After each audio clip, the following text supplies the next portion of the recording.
अस्सलाम वालेकुम बेटा। उम्मीद है कि आप लोग आवाज़ मेरी क्लियरली सुन पा रहे होंगे।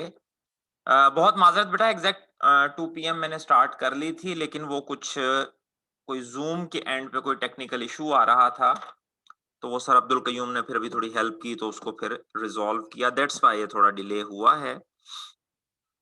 अच्छा जी, हमने कल की बेटे जो डिस्कशन है, उसके अंदर कॉन्फ्लिक्ट वाला जो हमारा कॉन्सेप्ट है, कॉन्फ्लिक्ट वाली जो हमारी डिस्कशन है, उसको हमने स्टार्ट किया था। और उसमें बेटे जो कॉन्फ्लिक्ट की हमारी बुनियादी-बुनियादी सी बातें हैं, बेसिक सा कुछ आइडिया है, उसके मुतल्लिक हमने गुफ्तगू की थी। अगर किसी स्टूडेंट का बेटे कल की डिस्कशन में से कोई क्वेश्चन है, तो प्लीज़ हैंड रेज़ कीजिए, अदरवाइज़ फिर हम अपनी आज की गुफ्तगू जो है, थोड़ी-सी लेट हो गई है, इसको हम शुरू करें और इसको तकमील की तरफ लेके चलें। तो अगर बेटे कोई कंफ्यूजन है कल वाली डिस्कशन में से, कल वाली क्लास में से।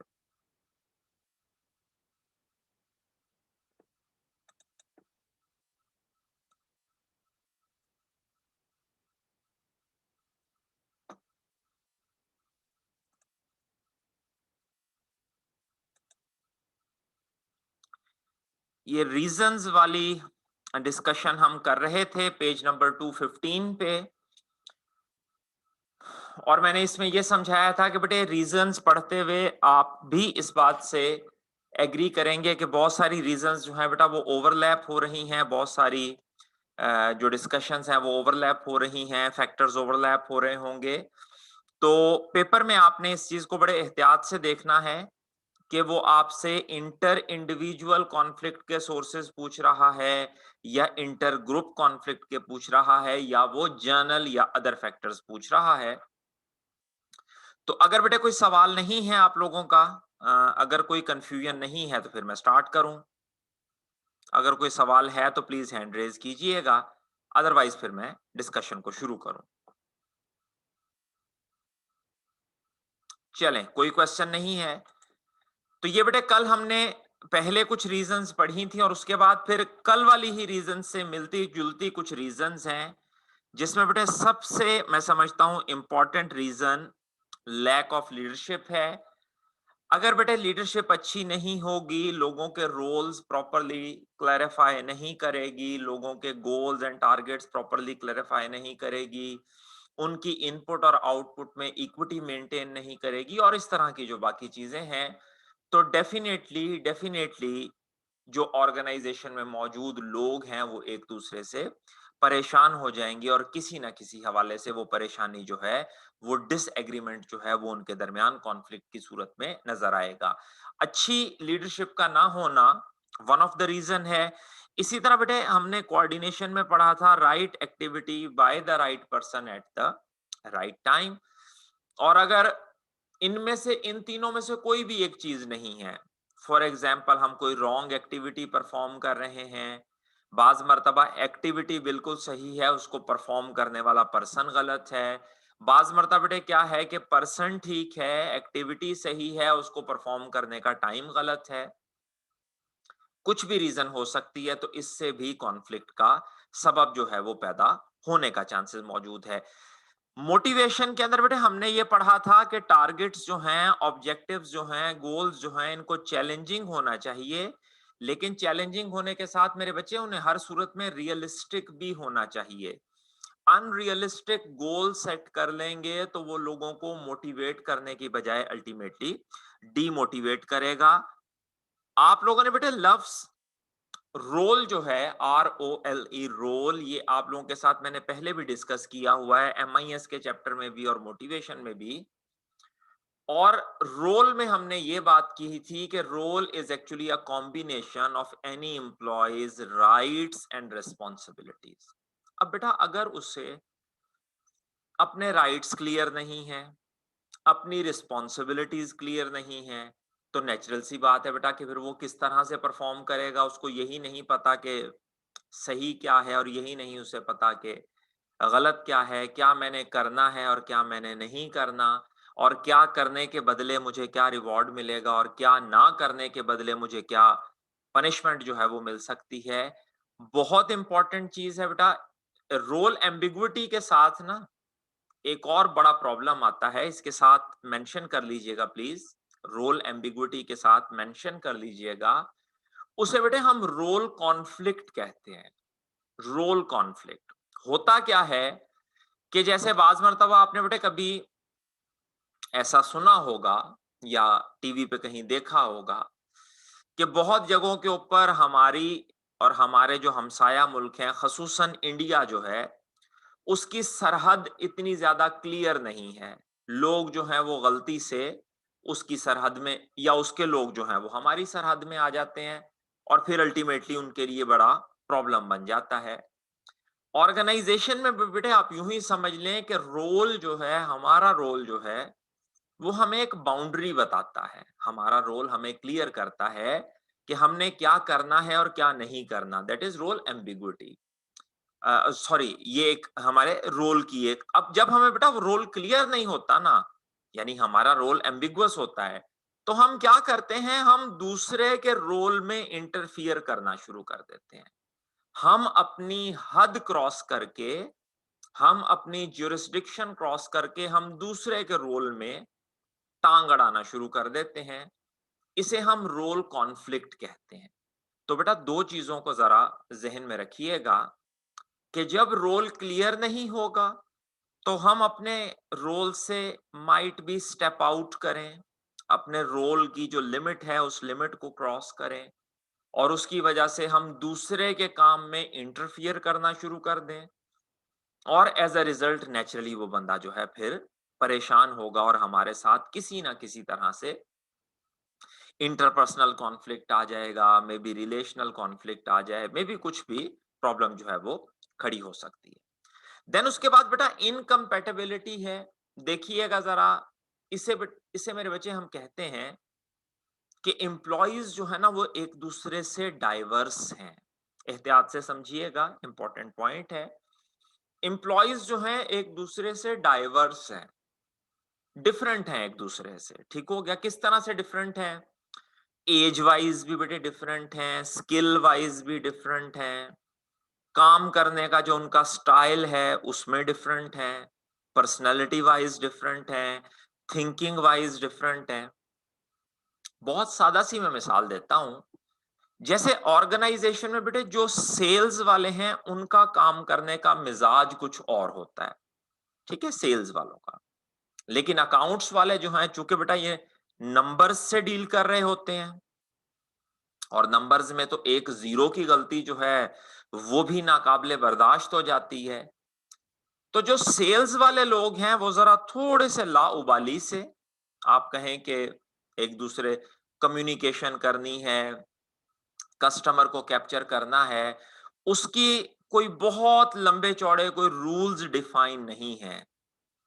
हर पर्सन के साथ डील करने का तरीका अलहदा, हर पर्सन के साथ बात करने का तरीका अलहदा। लेकिन इसके बरक्स बेटे जो अकाउंट्स वाले लोग हैं, इनकी हर हर चीज डिफाइंड है। कुछ चीजें ऑर्गेनाइजेशन ने डिफाइन की हुई हैं, कुछ ऑडिटिंग स्टैंडर्ड्स ने डिफाइन की हुई हैं, कुछ अकाउंटिंग स्टैंडर्ड्स ने डिफाइन की हुई हैं, कुछ आईकैप ने डिफाइन की हुई हैं। हर चीज को बेटे उन्होंने किसी ना किसी तरह से डिफाइन किया हुआ है, बताया हुआ है, समझाया हुआ है। अब जब ये दो डिफरेंट तरह के लोग एक जगह काम करते हैं ना, फॉर एग्जाम्पल जैसे सेल्स और अकाउंट्स वाले हैं, तो ये एक दूसरे के साथ रिकंसाइल नहीं खुद को कर पाते, एक दूसरे के साथ मुताबिकत नहीं रखते, एक दूसरे के साथ कंपेटेबल नहीं होते। इनके वर्किंग मेथड्स डिफरेंट हैं, इनके थिंकिंग मेथड्स डिफरेंट हैं, इनके काम को, टारगेट्स को अचीव करने के मेथड्स डिफरेंट हैं, काम में जो नेचर ऑफ सीरियसनेस रिक्वायर्ड है वो इनकी डिफरेंट है। तो ये भी एक बहुत बड़ी रीजन बनती है जिसमें आप कहें कि स्टाफ जो है वो सम टाइम एक दूसरे के साथ इनकम्पैटिबल हो जाता है। और जब मैं आपको टीम्स पढ़ाऊंगा ना, चैप्टर नंबर 9 के अंदर जब हम टीम्स की बात करेंगे, तो वहां मैं आपको एक टीम पढ़ाऊंगा, उसे बेटे कहते हैं cross functional teams.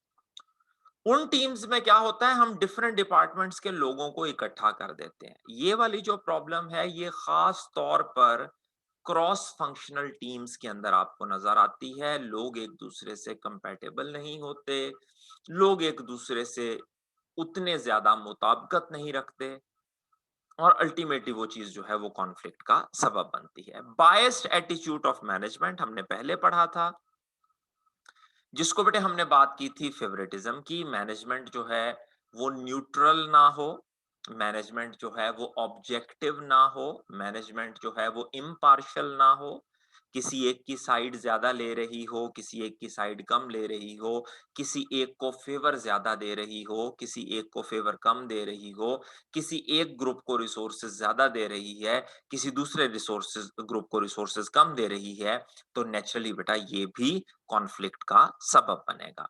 Lack of recognition, motivation में हम पढ़ के आए थे, रिकग्निशन भी बेटे एक रिवॉर्ड है।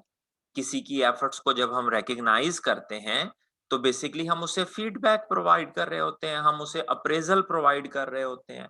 बहुत जरूरी चीज है। जब आप किसी की एफर्ट को रिकग्नाइज नहीं करेंगे तो चेक कीजिएगा बेटा कि वो बंदे में री नहीं आएगी। जब हम किसी की एफर्ट को रिकग्नाइज नहीं करेंगे तो उसमें पॉजिटिव बिहेवियर की री नहीं आएगी। आप उसको रिकग्नाइज नहीं करेंगे, वो फ्रस्ट्रेट होगा, और नेचुरली बेटा वो फ्रस्ट्रेशन जो है वो फिर कहीं ना कहीं तो निकलेगी।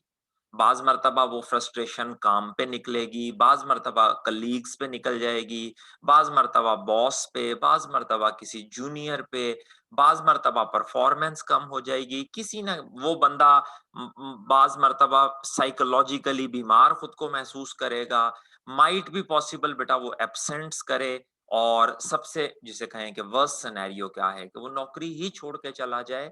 तो लैक ऑफ रिकग्निशन जो है ये भी एक बहुत इंपॉर्टेंट चीज है। अगर आप किसी की एफर्ट्स को रिकग्नाइज करेंगे तो डेफिनेटली वो बंदा अच्छा महसूस करेगा, री महसूस करेगा, पॉजिटिवली चीजों को देखने की कोशिश करेगा। इसी तरह से यहां इसने बताए हैं बेटा अदर फैक्टर्स, और मैंने ये चीज कल आप लोगों को क्लियर की थी कि बेटा पेपर में ना सवाल को बहुत ध्यान से पढ़िएगा। उसने इंटरपर्सनल पूछे हैं या इंटर ग्रुप पूछे हैं या जर्नल फैक्टर्स पूछे हैं। जर्नल में भी देख लें बेटा बातें वही हैं, एग्जैक्ट जो आप लोग अभी पढ़ के आए हैं कल और आज अभी तक जो पढ़ा है एग्जैक्टली वही बातें हैं। फॉर एग्जाम्पल इंटरपर्सनल डिफरेंसेस, लोगों के बेटे एक दूसरे से जो पर्सनैलिटी के डिफरेंसेस हैं, रिलेशनशिप के जो डिफरेंसेस हैं, या समटाइम बेटा क्या होता है ग्रुप पॉलिटिक्स होना शुरू हो जाती है। ग्रुप के अंदर जो लोग हैं वो विद इन ग्रुप्स बना लेते हैं, ग्रुपिंग कर लेते हैं, वो ग्रुपिंग के जरिए से प्रेशराइज करते हैं चीजों को, अपनी बात मनवाने की कोशिश करते हैं। तो डिफरेंट तरह के बेटे मामलात से कॉन्फ्लिक्ट जो है नेचुरली वो अपने टॉलरेंस लेवल से ऊपर चला जाता है। Difference in values and beliefs, इस चीज को भी बेटे समझिएगा। हर इंसान के जो बिलीफ्स हैं, उसके जो यकीन है, बिलीफ से बेटे सिर्फ मुराद आपने रिलीजन ही नहीं लेना। हमने विक्टर वीरूम की थ्योरी में पढ़ा था, एक बंदा बिलीव करता है कि जी एक्सपेक्टेंसी है रिवॉर्ड मिलेगा, एक बंदा बिलीव करता है कि रिवॉर्ड नहीं मिलेगा, ये भी उसका बिलीफ है। उसकी बेटे फिर कुछ वैल्यूज हैं, वो वैल्यूज कहाँ से लेके आया है? वो वैल्यूज उसने अपनी फैमिली से ली होंगी, वो वैल्यूज मेरे बच्चे उसने अपनी सोसाइटी से ली होंगी। आप यूं देखिए, बड़ी सादा सी एक मिसाल देता हूं। एक बंदे की बेटे उसने बचपन से अपने घर से उसने यही सीखा है कि भाई रिश्वत जो है ये लेना और देना दोनों हराम है, ठीक है, और सजा है अल्लाह ताला की तरफ से इस पे। फिर वो जो सोसाइटी, जिस सोसाइटी में, जिस स्कूल में वो गया, जिन लोगों के साथ पढ़ा, जिन लोगों के साथ उसने अपनी उम्र थोड़ी बहुत गुजारी, उन लोगों में भी उसने यही देखा कि भाई रिश्वत लेना और रिश्वत देना दोनों ही बुरी। अब बेटा फॉर एग्जाम्पल आप 2 मिनट के लिए सोचिए, उसकी जॉब किसी ऐसे डिपार्टमेंट में हो जाए जहां दिन और रात रिश्वत लेना वहां पर एक नॉर्म है, तो वो बेचारा बंदा बहुत जबरदस्त किस्म के रोल कॉन्फ्लिक्ट का या बहुत जबरदस्त किस्म के स्ट्रेस का शिकार हो जाएगा। उसकी वैल्यूज और बिलीफ्स कुछ और कहते हैं, लेकिन बेटा इन रियलिटी सिचुएशन कुछ और है। इन रियलिटी सिचुएशन के मामलात जो हैं वो डिफरेंट हैं। तो इन चीजों का भी बेटे ख्याल रखिएगा।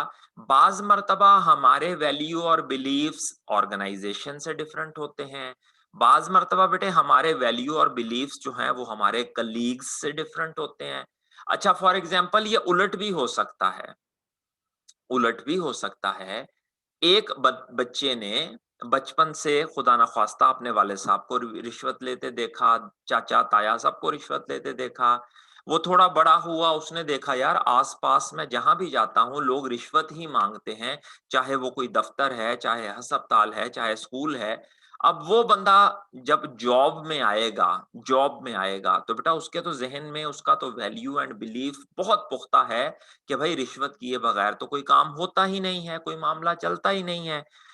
अब फॉर एग्जाम्पल बेटे वो उसकी जॉब किसी ऐसे डिपार्टमेंट में हो गई जहां रिश्वत लेने का कोई ऐसा सिलसिला ही मौजूद नहीं है।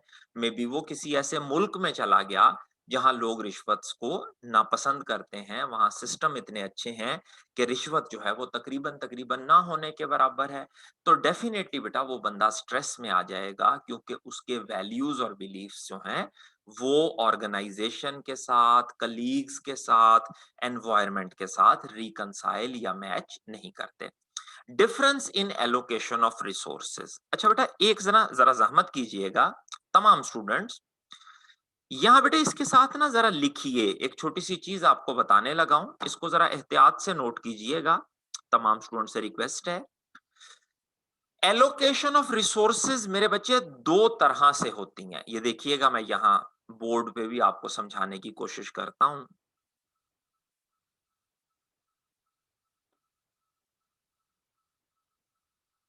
कि बेटा जो एलोकेशन ऑफ रिसोर्सेज है, दोस्तों तवज्जो दीजिएगा तमाम स्टूडेंट्स प्लीज, ये दो तरह से होती है।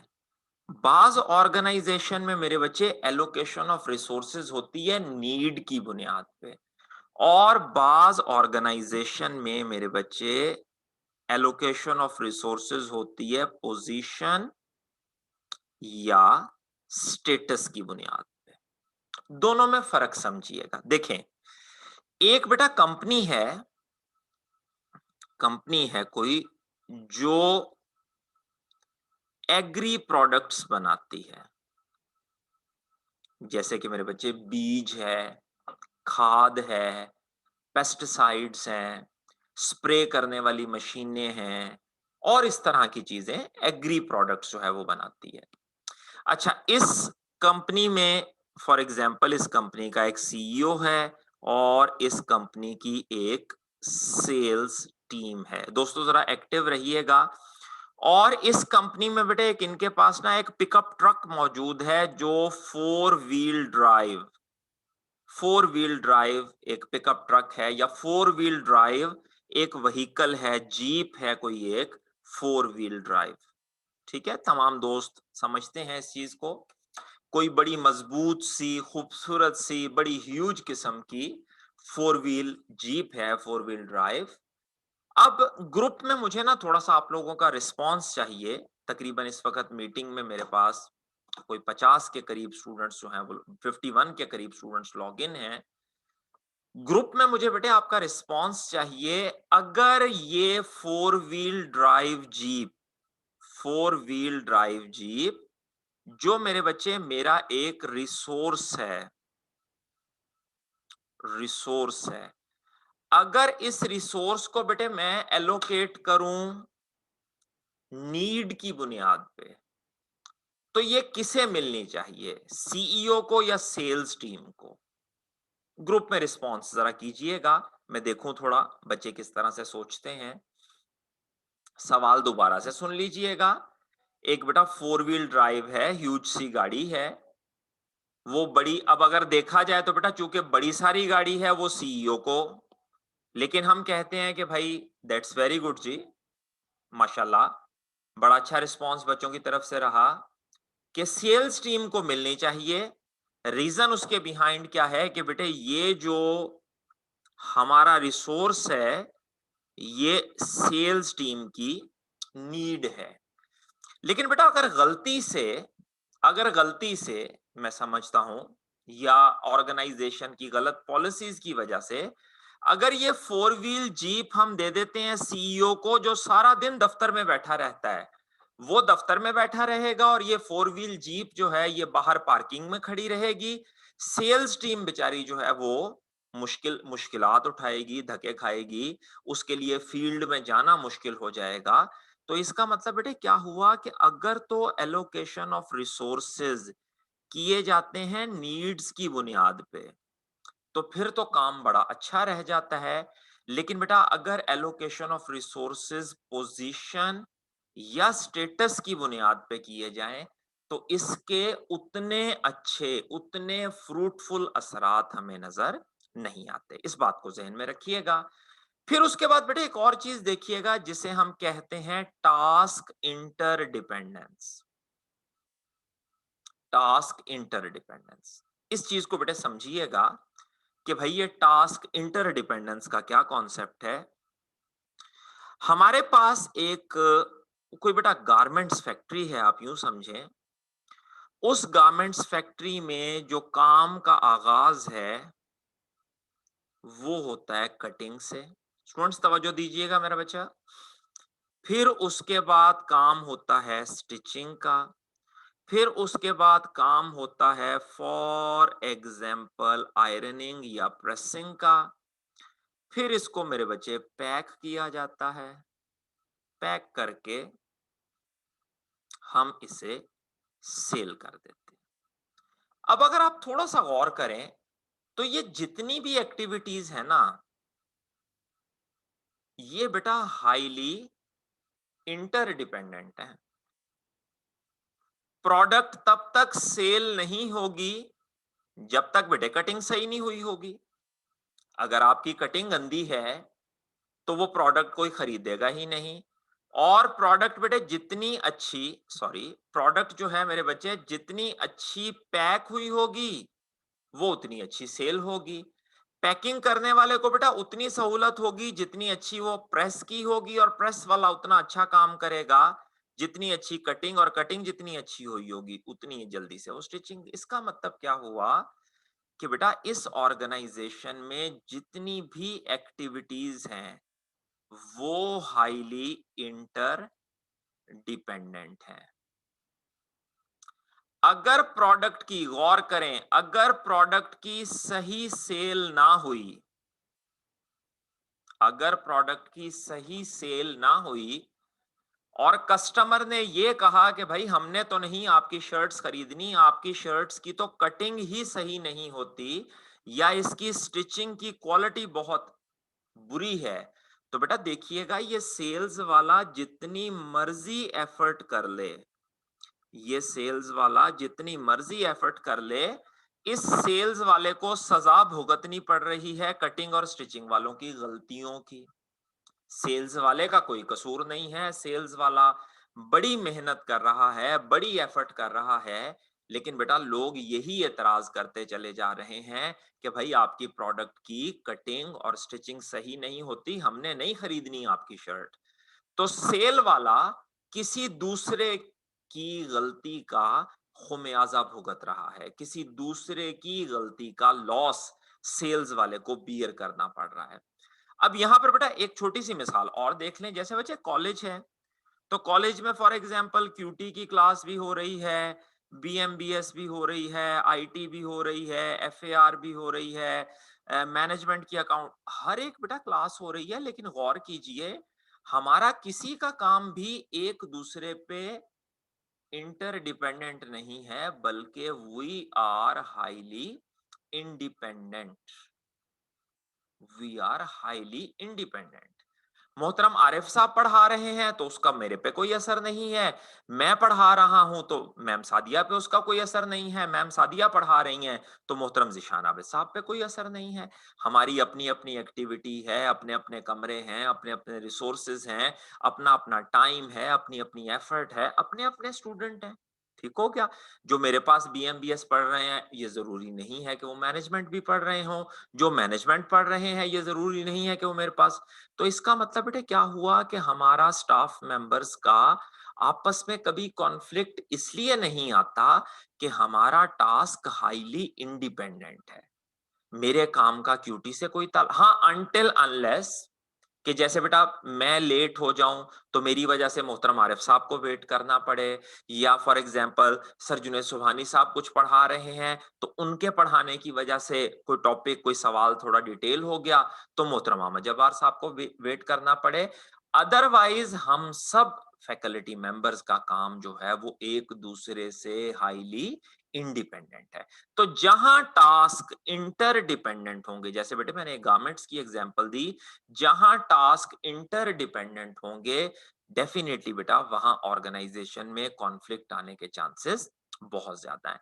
एम्बिगुअस रोल, अब ये देखिए ये खुद भी रेपिटिशन कर रहा है, जैसे जैसे बेटे आप पढ़ेंगे आपको अंदाजा होगा। एम्बिगुअस रोल इसने पीछे भी उसकी बात की है, मैंने समझाया था। अगर बेटा लोगों को अपना रोल क्लियर नहीं होगा तो डेफिनेटली लोग दूसरे के रोल में टांग अड़ाएंगे, और जब मेरा बच्चा वो दूसरे के रोल में टांग अड़ाएंगे तो उससे बेहतरी आने की बजाय गड़बड़ होगी। और पूरा का पूरा मेरे बच्चे आपने सब्जेक्ट पढ़ा हुआ है, अगर लोगों के दरमियान upward, downward, horizontal, written, oral, non verbal, अगर ये कम्युनिकेशंस सही ना हो तो बेटे लोग एक दूसरे को अपनी बात ना समझ सकेंगे ना समझा सकेंगे, ना एक दूसरे की बात जान जान पाएंगे, ना एक दूसरे की बात को प्रॉपरली पिक कर पाएंगे। तो कहने का मकसद क्या कि अगर बेटे कम्युनिकेशन ओपन ना हो, हर बंदे को हक होना चाहिए कि इखलाक के दायरों में रह के वो अपनी बात का पूरी तरह से इजहार कर सके।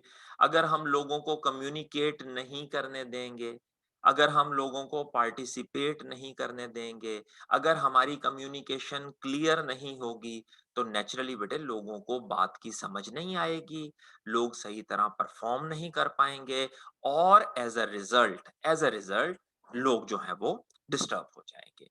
अब ये चीज बेटे समझिएगा जरा, इसमें ये देखने वाली है। ये देखिए नीचे उसने ना एक बड़ा खूबसूरत छोटा सा एक सवाल भी दिया है, सिर्फ एक सवाल करवाऊंगा बाकी फिर हम बाद में देखेंगे, सिर्फ आप लोगों को ना एक बात समझाने के लिए। वो देखें क्या कह रहा है, state 4 reasons why conflicts are common phenomena in organization. अब देख लीजिए जरा इस सवाल को देख लें, 2 मार्क्स का एक छोटा सा सवाल है और इसमें इसने कुछ एक्सप्लेन नहीं किया कि इंटरपर्सनल है, इंटर इंडिविजुअल है, इंटर ग्रुप है, किस कॉन्फ्लिक्ट की। तो इसका मतलब बेटा क्या हुआ कि आप कोई सी भी रीजंस जो हैं वो लिख सकते हैं, लेकिन इसी क्वेश्चन में फॉर एग्जांपल अगर ये थोड़ा सा स्पेसिफाई कर देता, थोड़ा सा क्लियर कर देता, तो अल्टीमेटली फिर आपको बात की बड़ी वजाहत और बड़ी अच्छी तरह से समझदारी बनानी पड़नी थी।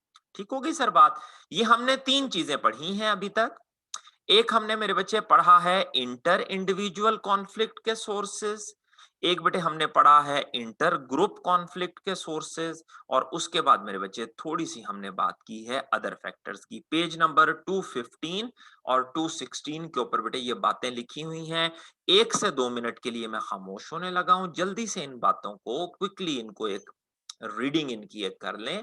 अगर कोई लफ्ज कहीं मुश्किल लग रहा है, कोई चीज नहीं आ रही तो मुझसे फौरी तौर पर पूछ लें और फिर उसके बाद हम अपने नेक्स्ट टॉपिक की तरफ चलते हैं। तो जस्ट 1 से 2 मिनट के लिए मैं खामोश होता हूं।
जी बेटा, यहां तक कोई कंफ्यूजन हो, जो अभी तक मैंने सोर्सेस पढ़ाए, रीजंस पढ़ाई, मेरे बच्चे इनमें कोई कंफ्यूजन, कोई मसले मसाइल, कहीं कोई बात समझने में कोई दिक्कत हो रही हो तो प्लीज।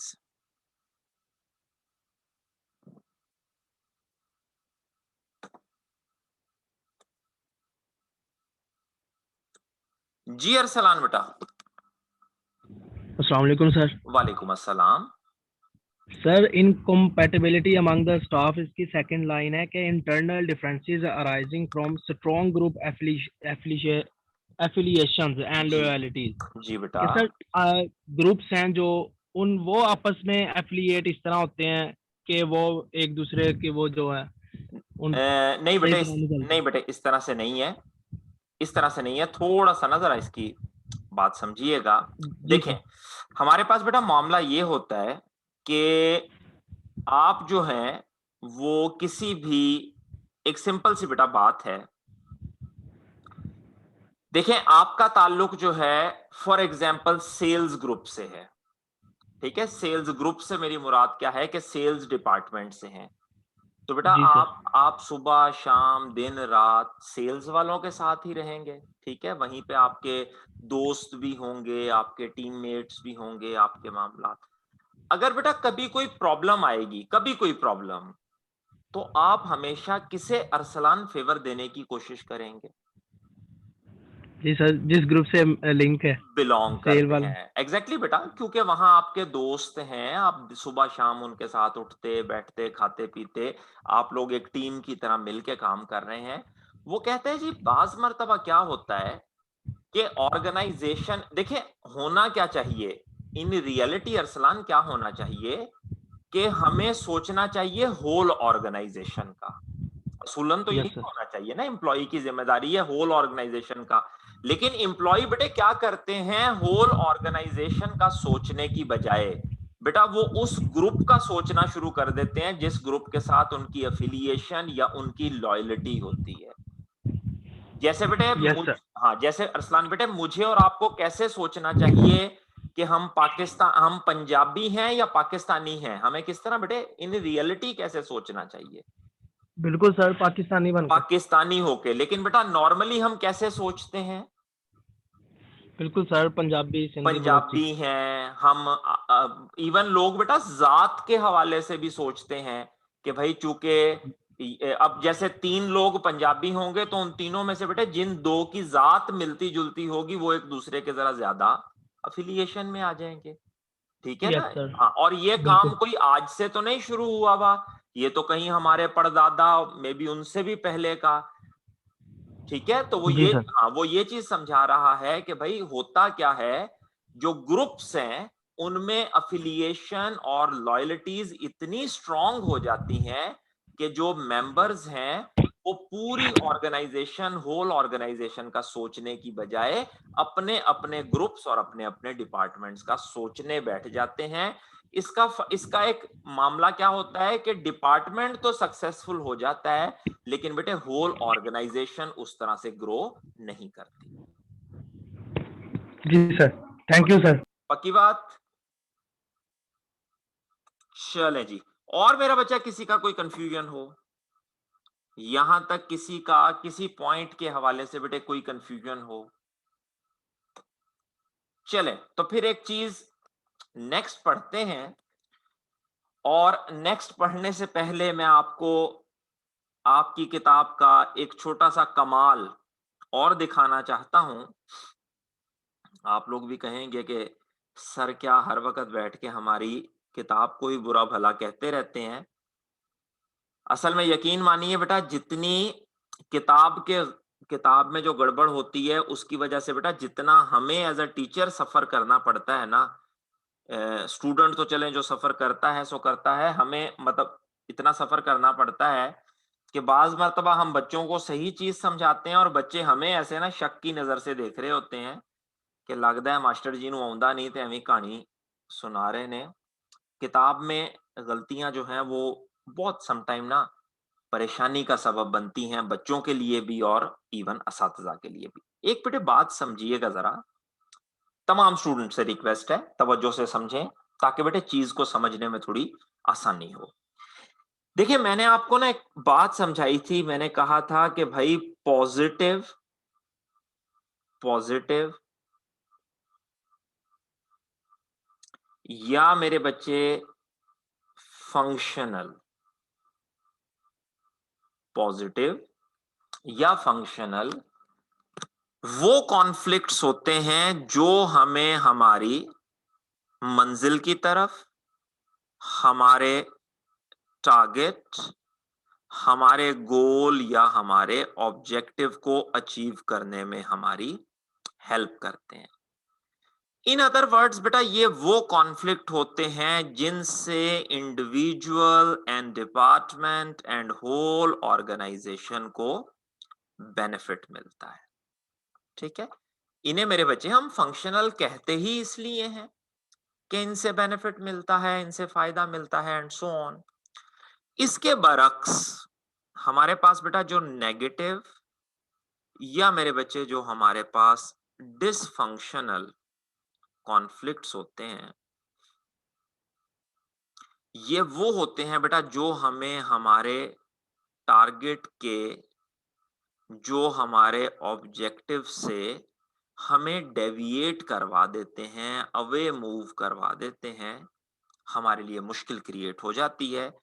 और नेचुरल सी बात है, इनके हवाले से हमें कुछ डिसएडवांटेजेस या बेटा, आपकी बुक वाले ने वैसे लफ्ज चैलेंजेस लिखा है, मैं पर्सनली बेटा इसको चैलेंज नहीं मानता, ये डिसएडवांटेजेस ही हैं, लेकिन आप लोग ये लफ्ज याद रखिएगा। चैलेंजेस से मुराद नेगेटिव सेंस है यहां पर कि उसका हमें कोई ना कोई नुकसान हो रहा होता है। अच्छा, दो तो सवाल हमने ये पढ़ने हैं। एक हमने सवाल पढ़ना है कि भाई कॉन्फ्लिक्ट्स के बेनिफिट क्या हैं, और एक सवाल हमने पढ़ना है कि कॉन्फ्लिक्ट के चैलेंजेस क्या हैं। एक और सवाल आता है जो आप जितनी भी इंटरनेशनल बुक्स बेटे, अच्छी वाली किताबें जितनी भी उठा के आप देखेंगे ना, वहां पर एक सवाल और आता है, और वो सवाल बेटा ये है कि हाउ टू क्रिएट पॉजिटिव या फंक्शनल, या मेरे बच्चे एक और नाम भी कभी कभी यूज किया जाता है। डिफरेंट नाम बेटा इसलिए बताता रहता हूं कि अगर पेपर में कहीं इस नाम से सवाल आ जाए तो आप लोग कंफ्यूज ना हो, परेशान ना हो, फौरी तौर पर आप बात को पिक कर लें। तो कंस्ट्रक्टिव भी इसे कहते हैं। तीसरा सवाल मेरे बच्चे ये होता है, एक सवाल क्या होता है कि जी आप बेनिफिट्स बताइए, एक सवाल ये है बेनिफिट्स बताइए, एक सवाल मेरे बच्चे ये है कि आप उसके चैलेंजेस बताइए, डिसएडवांटेजेस बताइए। तीसरा सवाल ये है, और इस सवाल को हम लिंक करते हैं फंक्शनल के साथ। ये ऐसे लिंक होता है कि अच्छा भाई, अगर फंक्शनल कॉन्फ्लिक्ट्स इतने ही अच्छे हैं, फंक्शनल कॉन्फ्लिक्ट्स अगर इतने ही अच्छे हैं, तो फिर किस तरह से हम ऑर्गेनाइजेशन के अंदर फंक्शनल कॉन्फ्लिक्ट्स जो हैं वो पैदा कर सकते हैं, किस तरह से हम ऑर्गेनाइजेशन के अंदर फंक्शनल कॉन्फ्लिक्ट डेवलप कर सकते हैं। आपकी बुक वाले ने गड़बड़ क्या की है, अभी मैं पढ़ा के बाकायदा आपको दिखाता हूं, डेमोन्स्ट्रेट करवाता हूं। इसने बेवकूफी क्या मारी है कि बेटा ये वाला जो सवाल है ना, ये सवाल, इसमें भी इसने बेनिफिट्स ही लिख दिए हैं। इस सवाल में भी खुदा के बंदे ने पता नहीं क्या हुआ इसे, इसने बेनिफिट्स ही लिख दिए हैं। असल में इस सवाल में इसको मेथड्स लिखने चाहिए थे, तरीके लिखने चाहिए थे कि फंक्शनल कॉन्फ्लिक्ट कैसे पैदा किया जाता है, how to create, how to develop constructive conflicts और how to develop functional conflicts. लेकिन यहां भी जब मैं आपको पढ़ाऊंगा तो देखिएगा, सिर्फ लफ्जों के हेर फेर से, सिर्फ थोड़ा थोड़ा सा इसने लफ्जों का हेर फेर रखा है, अदरवाइज पूरी की पूरी बात बिल्कुल सेम है। तो जरा देखिएगा सवाल को, जल्दी से नजर दौड़ाते हैं, और उम्मीद है कि आप लोग मेरी बात से पढ़ने के बाद एग्री भी करेंगे कि सर सही कह रहे थे। सबसे पहले तो बेटे बेनिफिट्स देख लीजिएगा। ब्रिंगिंग वर्डिंग थोड़ी सी मुश्किल है, जरा तवज्जो रखिएगा। Bringing radical changes, bringing radical changes. बेटे रेडिकल हम कहते हैं वाजे, बड़ी, ठीक है, जो आप कहें कि प्रोमिनेंट जो चीज होती है, जो चीज जो है वो किसी भी ऑर्गेनाइजेशन में, इसके साथ बेटे रोल नंबर 584, प्लीज अपना बेटे कैम ऑफ कर लीजिएगा, थैंक यू। रेडिकल बेटे इसके साथ लिख लीजिएगा, जिसे आप कहते हैं बुनियादी तब्दीली। रेडिकल चेंज, इससे मेरे मेरे बच्चे मुराद होती है फंडामेंटल चेंज या बुनियादी तब्दीली। जो फंक्शनल कॉन्फ्लिक्ट्स है ना दोस्तों, ये हमारी हेल्प करते हैं फंडामेंटल चेंज लाने में।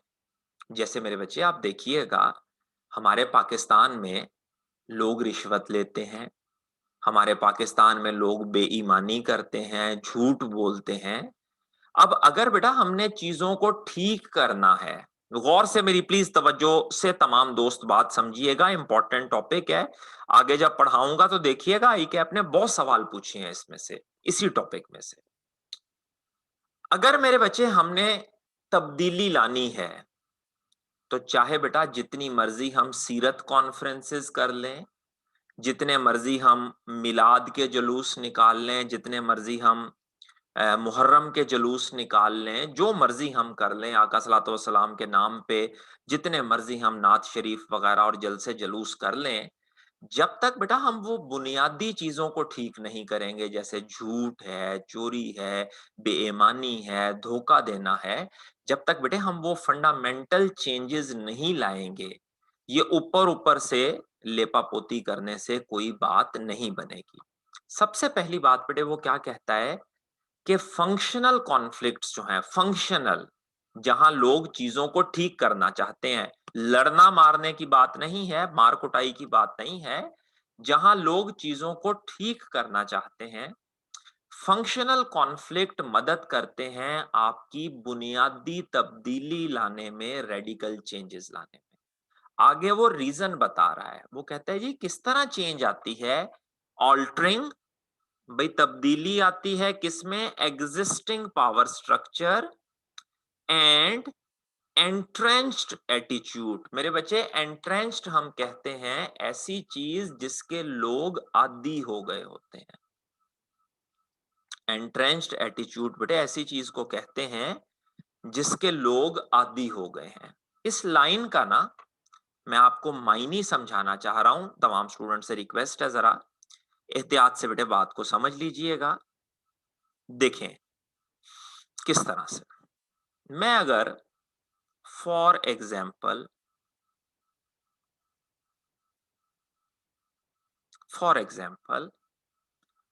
बेटे मैं गुज़श्ता 20 साल से टीचिंग कर रहा हूं, ठीक है दोस्तों, एग्जाम्पल को बेटे एहतियात से समझिएगा प्लीज। मैं पिछले बेटे 20 साल से टीचिंग कर रहा हूं और मेरा टीचिंग करने का फॉर एग्जाम्पल तरीका ये था कि मैं स्टूडेंट्स को डायरेक्शंस दे देता था, स्टूडेंट्स उन डायरेक्शंस के ऊपर अमल करते थे और अल्टीमेटली हमारे ऑब्जेक्टिव्स अचीव हो जाते थे। इस स्ट्रक्चर में जो बेटे पावर है, वो पावर सारी की सारी मौजूद है टीचर के पास। तवज्जो रखिएगा बेटा प्लीज। 20 साल से मैं पढ़ा रहा हूं, जो मैं कहता हूं बच्चे वैसा ही करते हैं, और सारी की सारी पावर टीचर के पास है। और बेटे आप गौर कीजिएगा, टीचर प्लस स्टूडेंट, टीचर भी और स्टूडेंट भी इन 20 सालों की वजह से, टीचर भी और स्टूडेंट भी इन 20 सालों की वजह से इस चीज के आदी हो गए हैं, हैबिट बन गई है जिससे बेटे, और ये हैबिट इतनी पुख्ता हो गई है, जिसे हम कहते हैं एंट्रेंच्ड, आदी हो गए हैं, बिल्कुल आदी। टीचर भी अपनी बात मनवाने का आदी हो गया है और स्टूडेंट बेचारे भी आदी हो गए हैं कि यार इसने नहीं सुननी हमारी, कहने का कोई फायदा नहीं।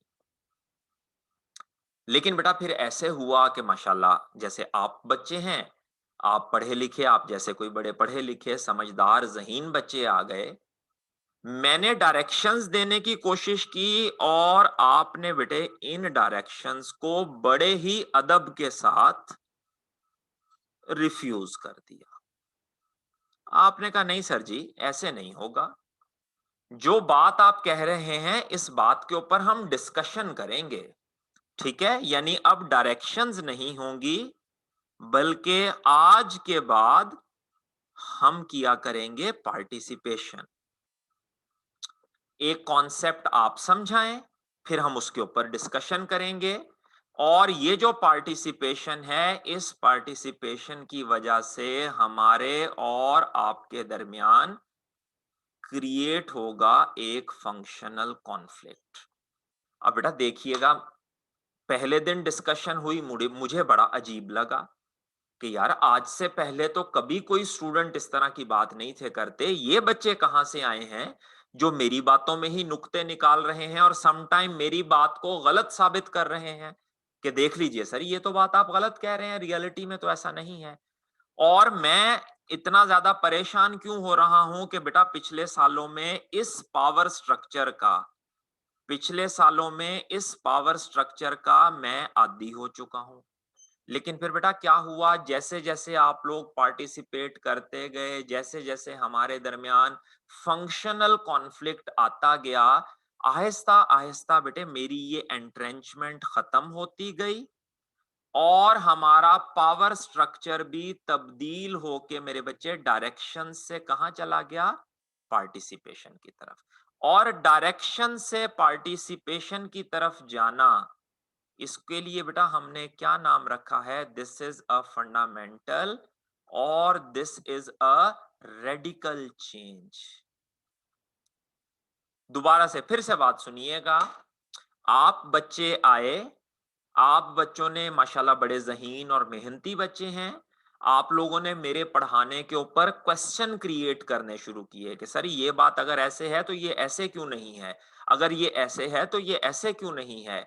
मेरे और आपके दरमियान जो फंक्शनल कॉन्फ्लिक्ट्स आ रहे थे, उन फंक्शनल कॉन्फ्लिक्ट्स ने क्या किया, पावर स्ट्रक्चर को ऑल्टर कर दिया, पावर स्ट्रक्चर को तब्दील कर दिया।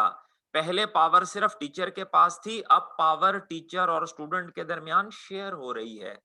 और बेटा ये रेडिकल चेंज, ये फंडामेंटल चेंज, ये एंट्रेंच्ड एटीट्यूड्स में जो चेंज आई है, ये किस वजह से आई है, that is only only due to the functional conflict.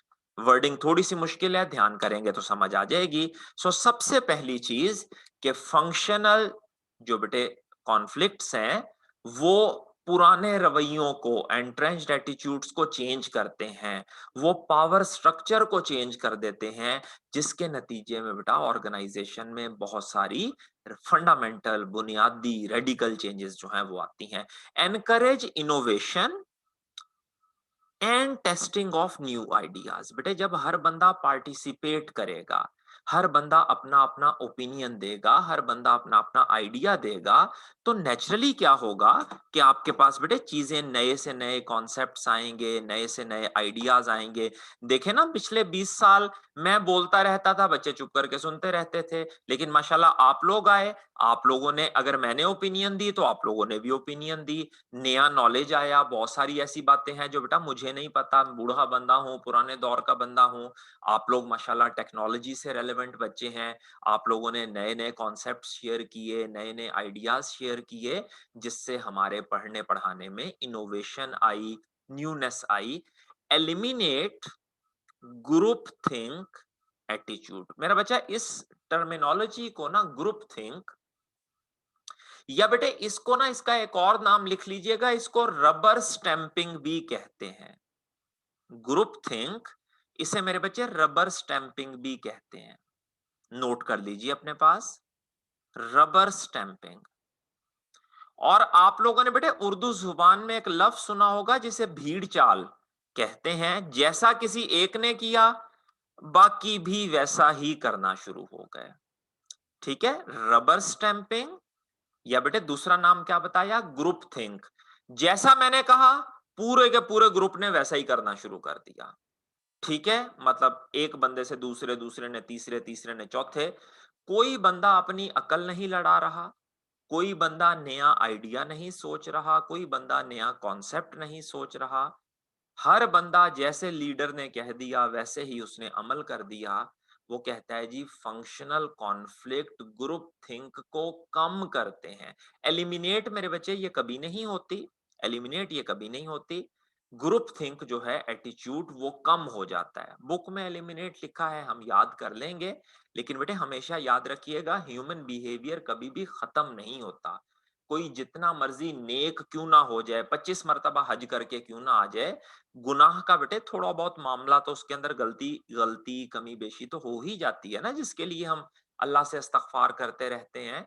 तो वो एलिमिनेट नहीं होती, कम हो जाती है, इतनी कम हो जाती है कि नेग्लिजिबल होती है। तो इसी तरह मेरे बच्चे जब फंक्शनल एटीट्यूड्स आएंगे, जब फंक्शनल कॉन्फ्लिक्ट्स आएंगे, जब लोग पार्टिसिपेट करेंगे, जब हर बंदा अपना अपना आइडिया देगा और वो वाला आइडिया माना जाएगा जिसे मेजॉरिटी पसंद करेगी, तो मेरे बच्चे ग्रुप थिंक या जिसे हमने भीड़ चाल कहा था, वो वाली भीड़ चाल जो है बेटे उसमें कमी वाकया होगी, इतनी कमी हो जाएगी कि वो ना होने के बराबर रह जाएगी। Bring emotions in the open. जब बेटे हम बातचीत करते हैं ना, एक दूसरे के साथ गुफ्तगू करते हैं, तो उससे क्या होता है कि यार जो हमारे अंदर जो जज्बात या इमोशंस दबे हुए होते हैं, वो बात खुल के जुबान पे आती है।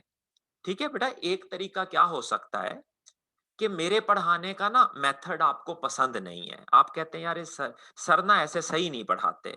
लेकिन अब क्या है कि अच्छा भाई टीचर हैं, बुजुर्ग बंदे हैं, अब क्या इन्हें हम कहें, तो आप खामोशी से बैठे रहते हैं, सुनते रहते हैं। तो बेटा वो चीज, वो इमोशंस, वो नेगेटिव इमोशंस अंदर ही अंदर आपको डिस्टर्ब कर रहे हैं। सब्जेक्ट में आपकी तवज्जो नहीं बन रही, पढ़ने पढ़ाने में दिल नहीं कर रहा, और आपके अंदर बेटे क्रिएट हो रही है इंटरनल हॉस्टाइल फीलिंग।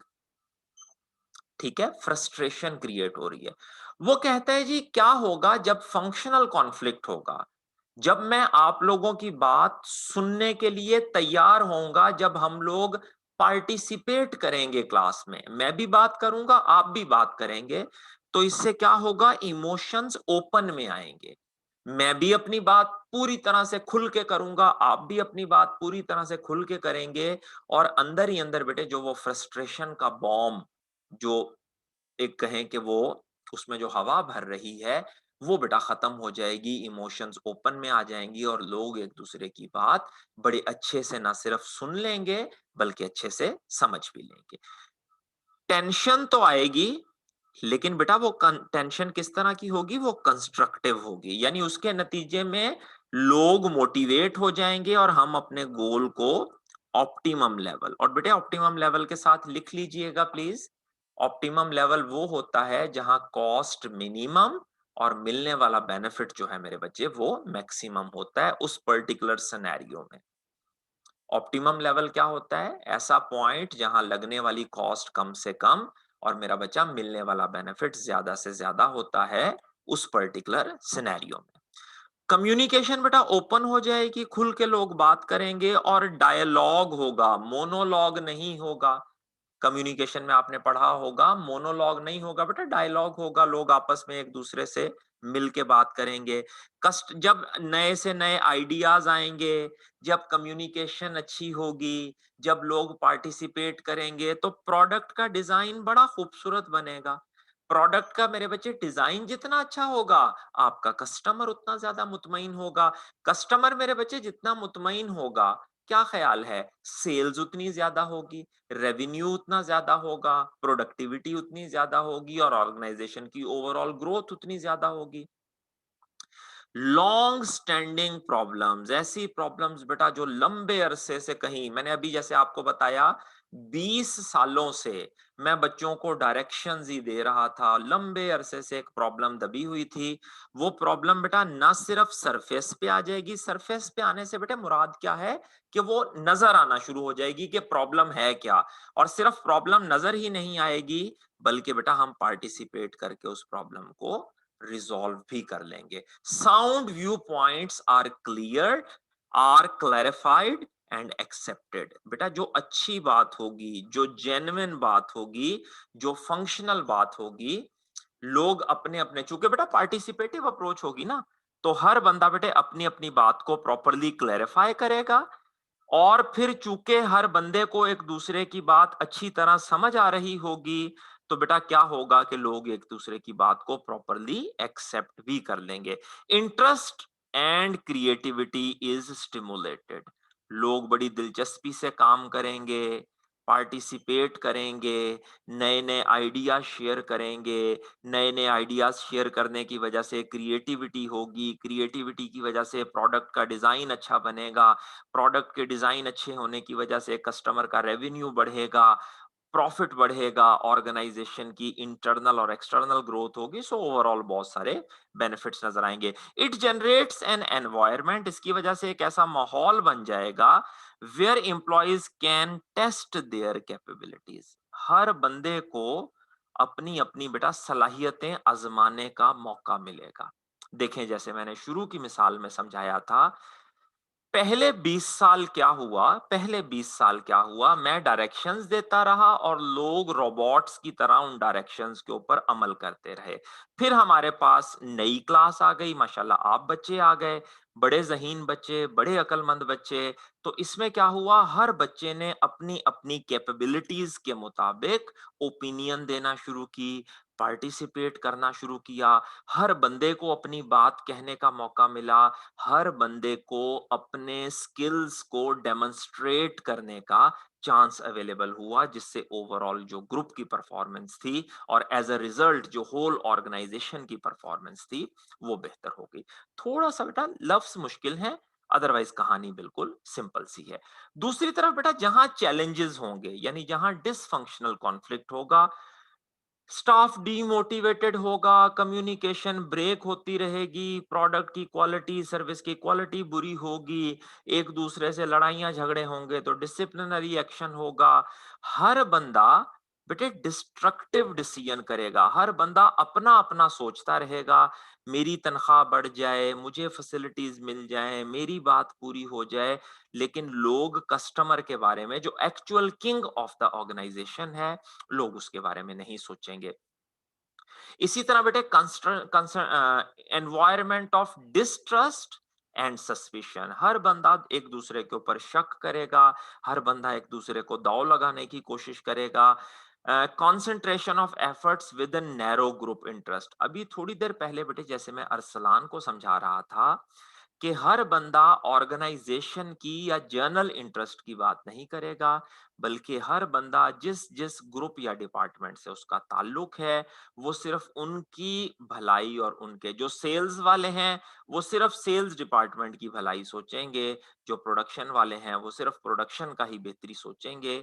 कोई भी बंदा ओवरऑल ऑर्गेनाइजेशन के बारे में पॉजिटिवली कंसिडरेशन नहीं रखेगा।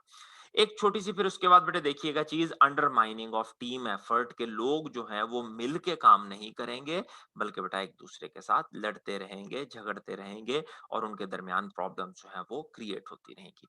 अगर थोड़ा सा मेरे बच्चे आप गौर करें ना, थोड़ा सा गौर करें, तो ये जो चैलेंजेस हैं ये कोई नई चीज नहीं है, ये बेनिफिट्स को ही उलट करके लिखा हुआ है। चैलेंजेस जो हैं वो कोई नई चीज नहीं है, बेनिफिट्स को ही उलट करके, बेनिफिट्स की ही साइड थोड़ी सी चेंज करके जो है वो लिखी हुई है।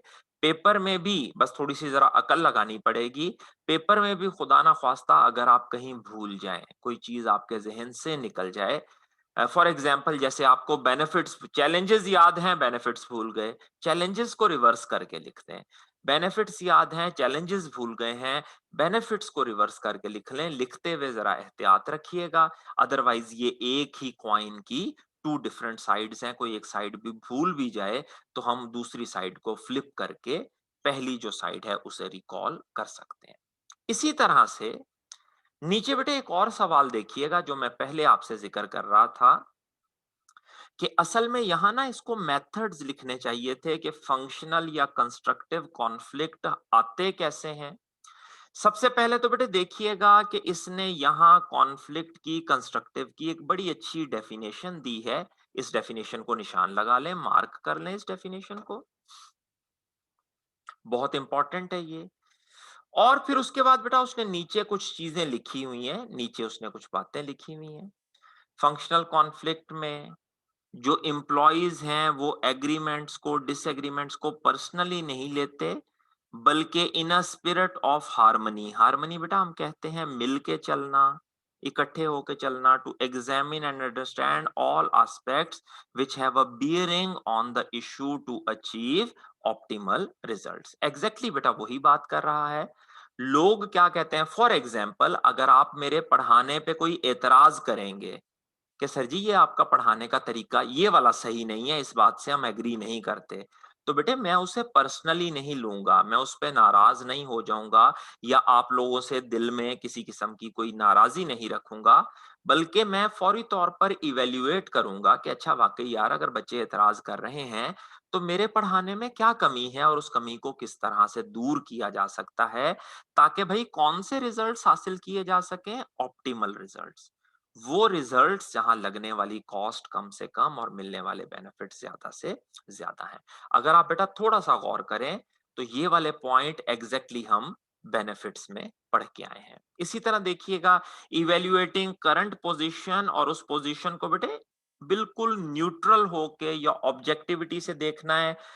Promoting reassessment of group activities, हम बेटा एक्टिविटीज को बार बार असेस करते रहेंगे और इस असेसमेंट का बेटे हमें क्या फायदा मिलेगा कि हम चीजों को बेहतर और बेहतर, उससे भी बेहतर और उससे भी बेहतर करने की कोशिश करेंगे।